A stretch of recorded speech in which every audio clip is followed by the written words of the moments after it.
Ageism and age discrimination is a huge issue with jobs right now and probably forever.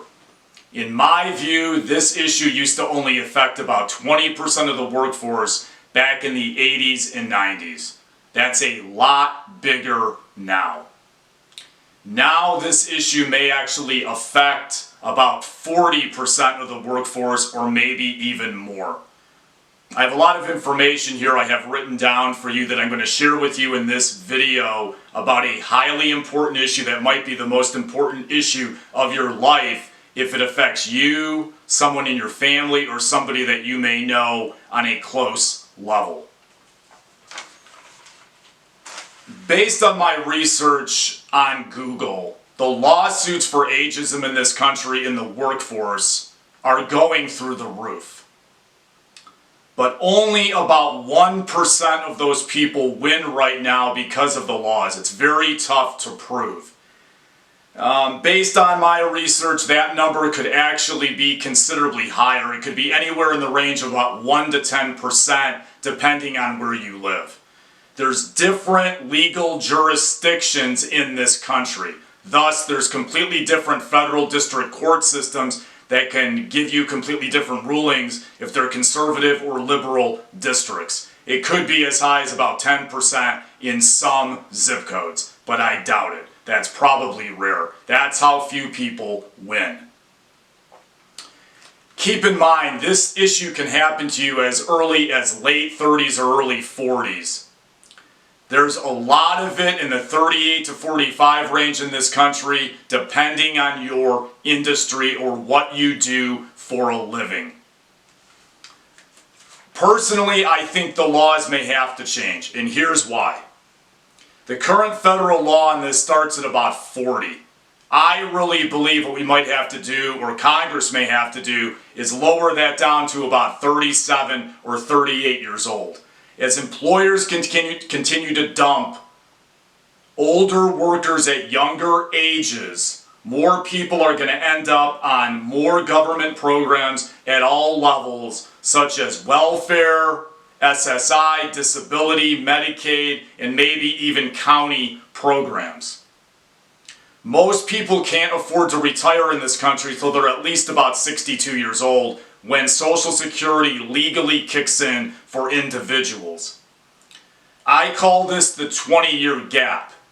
I personally believe, based on education and my life experience, that most or a lot of disability claims in America are actually caused by age discrimination in the workforce. They essentially take the money so they can retire because they think they can't get another job in that industry.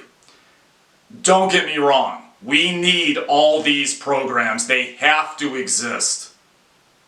Not everybody can get a multi-million-dollar buyout from a corporation and then retire. Most people cannot do that. So we definitely need these programs at all levels. I think the laws will change to make it easier for people, and here's why. That's going to make it easier for people to sue. I don't think your federal government is going to want all these people on this stuff at too young of an age. It's all about money for the government and the corporations.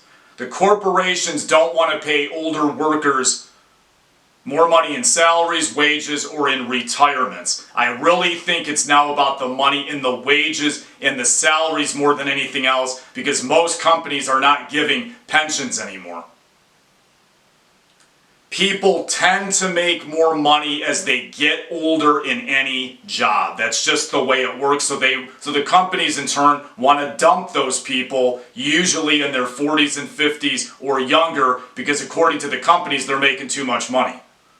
So those same companies that are dumping these people in mid-40s or mid-50s may actually have people on their corporate boards that are in their 80s and 90s. It's complete and total hypocrisy, in my opinion. If you're a victim of age discrimination, or you think you are, please talk to an attorney. I would encourage you to do that. Even if it costs you a couple $100 for a consultation, please talk to a lawyer if you think you can prove any of this based on eyewitness accounts, emails, or voicemails, or any other evidence in the situation. Please talk to a lawyer. I would also encourage you to talk to your congressman or state rep over the phone and tell them you were a victim of this and the laws need to change. I really believe in this country, if more people called their elected reps, the laws would probably change in this area and the companies largely would not be able to get away with this anymore. Because it's starting, folks, in late 30s. That's where a lot of this is now starting. They don't want to pay people what they're worth, and that's a lot of the reason why this is happening. I actually did a video several months ago on this issue. The theory in that video is maybe we should have forced corporate buyouts to workers if the company wants to dump you. That's another option. I would encourage you to watch my video on that. Once again, thank you for your time. Thank you for your consideration. I want to take the time right now to thank people for watching my videos this year. Thank you for your time. I want to wish everybody right now a happy Thanksgiving, a Merry Christmas, a Happy New Year, a Happy Hanukkah. Please enjoy your holidays no matter what holidays you celebrate. Thank you for your time this year. Please make a note too that I will be back in late January of 2025 with new content.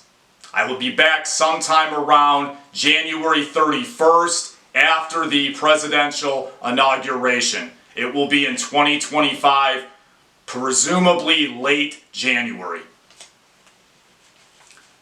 In the meantime, I won't be shooting for a few months.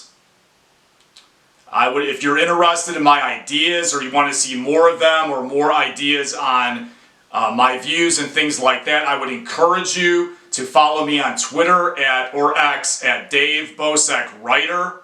I also have an objective newsfeed on Twitter or X under Shadow Faction BK. It's also known as Public Interest News. I'm a published author, so I'm also on Goodreads under my name, David Bosek. That's for people that want to learn more about me or learn more about my views and things like that. Once again, thank you for your time. It's appreciated this year. Thank you for your consideration. Have a Happy New Year, and I will see you back here next year in a few months. It's free to subscribe.